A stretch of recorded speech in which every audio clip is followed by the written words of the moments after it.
My name is Darcy. I currently live in a single-family home with my husband Carlos and our daughter Nikki. Carlos and I met back in college and we instantly clicked. I was in the design department and he was studying law. We happened to be in the same club. After graduating, I took a job at a design firm and was doing what I loved. Carlos and I dated for a few years and got married in our early 20s. I continued to work during my early pregnancy, but once Nikki was born, I decided to focus on raising her. Carlos and others encouraged me to prioritize parenting, so now I work from home. By the way, Carlos passed the bar exam after college and is now working as a lawyer. Mommy, I'm going to play with my friends. Be back before it gets dark. Okay. Life's pretty amazing, living with a loving husband and an adorable daughter while doing the design work I love. Then, one day, something unexpected happened. I was out shopping a bit far from home when I saw my mother-in-law, Christine, struggling with some heavy bags. I couldn't help but approach her. Mother-in-law! Oh, Darcy, what a coincidence! Christine smiled warmly at me. Since it had been a while, I felt happy to see her and suggested, how about some tea? I'd love to, but I'm in a hurry. Oh, I see. My apologies. It's fine. Let's catch up over tea next time. Then let me at least help you get these bags home. They look really heavy. After some convincing, I loaded her bags into the back seat of my car. They were pretty heavy, and carrying two of them seemed like a task. Christine said, I'm sorry and thank you, with a smile, so I felt reassured that being a bit assertive was okay. Plus, there was something I had been wanting to talk to her about. We chatted about this and that as I drove her home. It takes about 3 hours and 30 minutes to drive to our in-laws' place, so we can't visit frequently. However, we do make it a point to visit for New Year's celebrations, so I know the way. Weren't you struggling carrying all this by yourself? I decided to ask about something that had been bothering me on the way. In one of the bags my mother-in-law was carrying, there were groceries. In the other, there were daily necessities and cosmetics, items clearly geared toward a younger demographic rather than what she typically used. Well, they're essentials. I ended up buying a lot. Her expression seemed a bit down. I didn't pry any further and drove us to her home. Darcy, thank you so much. You've been a huge help. This is far enough. I can take the bags to the entrance. Oh, you don't have to. When my mother-in-law opened the door, I placed the bags at the entrance. Just then, I heard a harsh voice. Finally, you're back! What took so long, mother-in-law? The voice belonged to my sister-in-law, Katie. She seemed surprised to see me, and her words trailed off. I was equally surprised to see Katie and found myself frozen in place. My mother-in-law looked flustered as she assessed the situation. Sister-in-law, long time no see. How have you been? Fine. It's been a while for you too, Katie. Saying that, I returned a smile to Katie. I hold back a sigh as I look at her. She clearly looks like she's just woken up. She's holding her mobile phone in one hand. Her incomplete sentence alone was enough to raise suspicions. I'm sorry for the sudden visit. I happened to see mother-in-law while I was shopping nearby. She looked like she was struggling with the bags, so I came along. I see. I just got back from work this morning. I'm a mess. Sorry. Thank you for helping mother-in-law. I'll take it from here. Katie quickly grabbed the bags and took them inside. In a soft voice, I asked mother-in-law, Is everything all right living with Katie and the family? Mother-in-law simply smiled and nodded. Thanks for your concern, Darcy. I'm fine. Sorry I can't even offer you tea. No worries. It was nice to catch up. I'll visit again. Without pressing mother-in-law further, I left. Still, I couldn't simply ignore the situation I just witnessed. Originally, mother-in-law was supposed to live with us, but after father-in-law passed away over a decade ago, my brother-in-law Brett said, We'll live in the family home and take care of Mom. Even Carlos, my husband, was initially concerned. I felt uneasy about the situation, so I initiated a discussion, but it didn't go well. Carlos is busy with work, right? And he has irregular days off. I work close by, and Katie's parents live nearby too. But still, don't worry. I was a troublemaker back in the day, and I haven't done much for Mom, you know. I want to repay her. All right. Given what was said, Carlos couldn't really argue. In the end, with my mother-in-law's consent, my brother-in-law and his wife moved into her house. Today, I shared what happened with Carlos. Really? That's concerning. I'm not sure, but it makes me a little worried. Let's give Brett a call. After hearing my concerns, Carlos decided to call Brett. Hello? Carlos, what's up? Hey, it's been a while. Just checking in on you. I'm doing fine. After exchanging pleasantries, Carlos began to move the conversation forward. Calls usually led to discussions about how great things were between him and Katie, and this was no exception. Good to hear you're doing well. Yep, we're taking an extended vacation next week. What about Mom? Is she coming? Mom said we should just go, the two of us. Carlos and I exchanged looks. Given my mother-in-law's personality, this was no surprise. But we did notice Brett hesitating for a moment. In that case, let's have Mom stay with us during that time. What? At Carlos's words, Brett raised a surprised voice, and I looked up. Carlos, who smiled at me, nodded slightly and continued. We haven't seen Mom in a while, and I think Nikki will be thrilled. I'll get in touch with Mom. So it's settled. Hey, wait! Carlos cut off the call before Brett could finish. Carlos exhaled deeply and looked at me with a serious face. We had stumbled upon an opportunity to discuss my mother-in-law. Following that, Carlos promptly arranged the dates with Brett. I coordinated with my mother-in-law, and she agreed to stay with us for about a week. Granny's coming today? Yes, isn't it exciting? Yeah, Nikki loves Granny. Nikki was ecstatic that her grandmother would be staying over. A few days later, my mother-in-law arrived at our home with minimal luggage. As soon as she entered, she looked relieved and bowed her head. I'm sorry for intruding for a whole week. Don't worry about it. You're more than welcome. Nikki has been looking forward to this, so please make yourself at home. And so we spent a week together with my mother-in-law.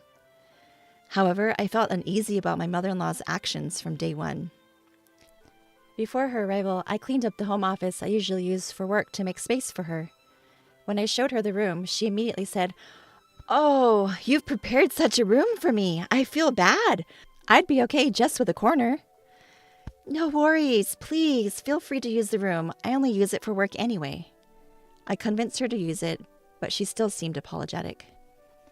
Also, with the kids off school today, I was planning to make lunch for the three of us when she said, Let me cook. Can I use the fridge? She kept insisting on doing household chores even though I wanted her to relax. Gratefully, I managed to get her to unwind in the living room by having Nikki play with Granny. Additionally, she would say things like, Oh, don't go through the trouble of snacks for me. I'm not worth it. Or, I'm fine with whatever's left over. Cold food is enough for me. As if she's an outsider rather than family. She used to be much more vibrant. It was painful to see her belittling herself like this. When Carlos came home while Nikki and mother-in-law were chatting, I filled him in on how she was acting. I see. Thanks for letting me know. I wish she would value herself more. Let's keep an eye on her. It's only the first day. Right. And just when it was getting late and we were about to go to sleep, my mother-in-law said, I guess I'll borrow this spot for a bit. Carlos and I were at a loss for words at her action. She was trying to lie down and sleep on the basement floor. Mom? Carlos was speechless. I said as calmly as possible, Mother-in-law, please consider this your room until you leave. Use a comforter so you don't catch a cold. But won't that be a bother? Absolutely not. We want you to be comfortable and enjoy your stay here. I looked her straight in the eye, trying to convey my sincerity. From her behavior, it was obvious what kind of life she's had with her own family. When I smiled warmly, mother-in-law's eyes filled with tears, and she finally broke down. It's been 10 years since I've slept in such a warm place. Thank you. What? My mind reeled from what I just heard. Carlos's voice was several octaves lower, filled with disbelief. Hey, Mom, tell us the truth. Are you getting along with Brett and the others? How's life been? Mother-in-law chuckled awkwardly before speaking. Well, getting along might be stretching it, but I have to make do, right? I mean, if they ditched me, I wouldn't know how to fend for myself at this age. Slowly, mother-in-law began to share the grim reality of her life with us. Turns out, it was much worse than we could have ever imagined. She was handling all the housework in that home. Whenever Katie was a little unhappy, she would raise her voice at her. All the shopping responsibilities were left to mother-in-law. She would buy whatever they needed. Moreover, mother-in-law was shouldering most of the living expenses. Clearly, her son-in-law and his wife had ulterior motives when suggesting they move in together, mainly to exploit mother-in-law's finances. Mother-in-law would only eat after the two of them were done, usually in the basement. The basement didn't even have heating, so she was freezing during the winter months. It's been a long time since I've had a meal like today's. I was always alone, you know. What? Are you serious? The reason mother-in-law wanted to sleep in the basement was that it had become the norm for her at her previous home. Both Carlos and I were at a loss for words. Initially, when Brett and Katie moved in, they were kind to her. At first, mother-in-law was happy and thought it was a good idea to live with them. However, as the years went by, their behavior changed drastically. Initially, Katie used to cook, and Brett would help with other chores. I'm so tired. Brett, you work so hard. Let me take care of things today. You should rest. Really? Thanks, Mom. That was probably the beginning. Mother-in-law, I'm really tired today. Oh, sorry, Katie. I have plans with the neighbors today. What? You're prioritizing them over me? Oh, I apologize. That's selfish of me. No, that's not it. Don't worry. I'll prepare dinner when I get back. This is my room, and this is Brett's room. Slowly but surely, they began to change how they treated mother-in-law, manipulating her more and more. Eventually, she found herself taking on almost all of the housework and contributing financially as well. Initially, she was using what used to be father-in-law's study as her room. It was a well-equipped space with a bed and other furnishings. She was delighted to be able to use such a cherished space as her own room. Even the study wasn't safe from Katie's reach. One day, Katie suggested, "Let's renovate this old study." Hold on, Katie. This is my husband's cherished study. Can we please leave it as is? I'm just thinking of your well-being, mother-in-law. Why do you have to make me look like the bad guy? I'm sorry, but I like it the way it is. Really? This room is outdated. It looks worthless. With that, Katie reached for a piece of glasswork. That was a music box made of glass, a favorite of my late father-in-law. He bought it during a trip they took together. It was something he treasured, but Katie deliberately dropped it. Oops, my bad. That wasn't on purpose. Oh. Wow, the glass is shattered everywhere. It's so dangerous. What a waste to keep this room the same, especially with all this junk. Please, don't touch anything else. Who do you think you're talking to? Fine, I'll leave the study alone, but from now on, you take care of everything in the house. And with all this junk, it's too dangerous for you to sleep here. You should sleep in the basement. What? Any complaints? In the end, mother-in-law agreed and had to sleep in the basement. I felt like passing out, hearing all these shocking stories. At the same time, I was angry with myself for not noticing sooner. I'm sorry, Mom. How could I have not realized? Don't blame yourself. I was hiding it too. Isn't it pathetic? The reason we never noticed was also because of a scheme by brother-in-law and his wife. Mother-in-law was only given a room when relatives gathered at her house. But the room was empty, no bed, no furniture, and if she dared to speak up, they threatened to demolish her study. They were only nice to her when people were around. We didn't notice because of that. If mother-in-law and I hadn't crossed paths that day, this might have continued even longer. The thought sends shivers down my spine. I always wanted to discuss this with you, but that study and that house are full of memories with my husband. Tears flowed freely from mother-in-law, and I couldn't stop my own. Our precious mother-in-law had endured this for over a decade. I can't even imagine how tough it's been for her. Why would her own family do this? They're not human! I shouted and hugged mother-in-law tightly. Darcy, I'm sorry. I need to step out for a bit. After we cried together, Carlos gently rubbed my back and spoke softly. Don't worry, Darcy and Mom. I'll handle this. Please take care of Mom, Darcy. I nodded quietly. Got it. Leave mother-in-law to me. Carlos. I hugged our concerned-looking mother-in-law again, stroking her back to comfort her. Then I turned to Carlos and said firmly, Go teach those awful people a lesson. Of course. Carlos chuckled and nodded, then left the house. Later, Carlos called to say he wouldn't be back until tomorrow evening. I shared the news with mother-in-law, and we all drank warm milk, trying to lighten the mood with some good stories. Nikki, who had heard the commotion, looked worried, joined us. I wanted to overwrite at least some of the bad memories. Usually, I'd remind Nikki not to stay up late, but since tomorrow was a day off, the three of us enjoyed chatting till we were content. All right, that's enough for today. Mother-in-law, would you like to go shopping with us tomorrow? Huh? We can buy whatever you want and eat delicious food. There's a cute dessert place that Nikki loves. Why don't we enjoy a relaxed day, just the three of us? At my words, mother-in-law's eyes filled with tears again. She nodded slowly, repeating, thank you, over and over. That night, we spread an air mattress in the living room and slept closely together, with mother-in-law in the middle. The next morning, mother-in-law greeted us with the same smile she often showed when father-in-law was alive. Good morning. And just as promised, we all had a fun shopping day.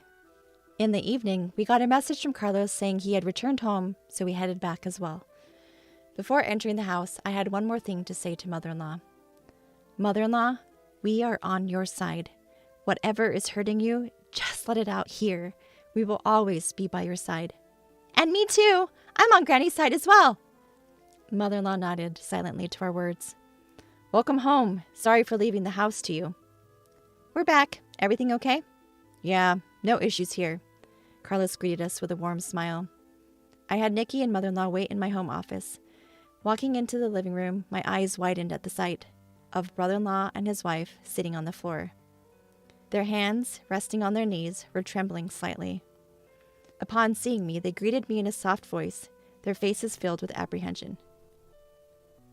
What happened? My inner voice showed plainly on my face, which I turned to Carlos. Still smiling, he said, I haven't done anything yet. His use of yet made even me tense up, expecting something dramatic to happen. So, to cut to the chase, starting today, Mom will be living with us, Carlos continued. I felt relieved at those words. Carlos continued to speak to me as I nodded. So, Brett, do you fully grasp what you've put Mom through? And you too, Katie. Do you understand what you've done to someone else's mother in their own home? I can't say it's entirely your fault. We didn't notice it either. But you have to take responsibility for your actions. After all, you're supposed to be mature adults. Carlos spoke vehemently. It was the first time I'd ever seen the unusually gentle and calm Carlos so angry. I honestly dislike bringing up work matters at home, but this time I'm speaking as Miss Christine's attorney, not as family. His voice was friendly but low and icy. My brother-in-law and his wife meekly responded, yes. And after several hours of discussion, numerous decisions were made. First, my brother-in-law and his wife would no longer be living with us. They would have to return all the money they had been extracting from mother-in-law, plus pay additional compensation. Having decided to respect mother-in-law's emotional attachment to her study and her own home, brother-in-law and his wife moved out. We banned them from ever setting foot in mother-in-law's home again. Upon hearing the decision, mother-in-law gave a troubled smile.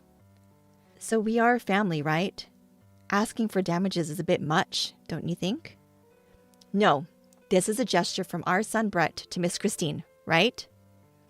Carlos's words left Brett nodding so fervently he looked like he might lose his head. Yes, I'm truly sorry for everything. Please accept this as our sentiment. Brett seemed so diminished that you'd wonder what on earth had happened. After the conversation, Carlos took a deep breath and turned to mother-in-law. So please accept this, Mom. Let's put an end to this. Brett and his wife will never forget what they've done and make sure it doesn't happen again. Both of them nodded in silence. Seeing this, Carlos smiled gently and continued in a low voice. Well, it will never happen again, right? Yes, yes. Yes, never again. Absolutely. So the conversation ended. Within a few months, we had received the damages that Carlos had arranged from the brother-in-law and his wife. Mother-in-law wanted to give it to us, saying it was because we had helped her, but we refused. She insisted, so we agreed to accept a little each month for groceries and let mother-in-law use the rest. Carlos, what did you say to Brett and his wife? I was curious about that day, so I asked him when we were alone. Carlos scratched his head, even though it wasn't itchy. Don't lose faith in me, okay? Why would I? You helped mother-in-law and made them regret their actions. Actually, Carlos had contacted Brett immediately after hearing what had happened. It's strange for me to say, but I rarely get angry. But when I do, people say I'm scary. I think I really scared them when I called. He told me where he was right away. Although a bit distant, he drove straight to the destination. Upon arriving, he immediately questioned the two. I couldn't let it go, especially because he's my brother and I had trusted him with Mom. I didn't know the details, but considering how scared they both looked, Carlos must have been terrifying when angry. On their way out, they bowed deeply, saying, We're really sorry. Well, mother-in-law seems happy, and so does Nikki. I'm happy too. Thank you for standing up for us, Carlos. Darcy, I'll continue to do my best for our family. Even after everything, it's good to know we can still be a happy family. I'm grateful for my dependable husband and for mother-in-law who chose to rely on us. From now on, I intend to make up for the hardships by being a dutiful daughter-in-law and do my best in every way.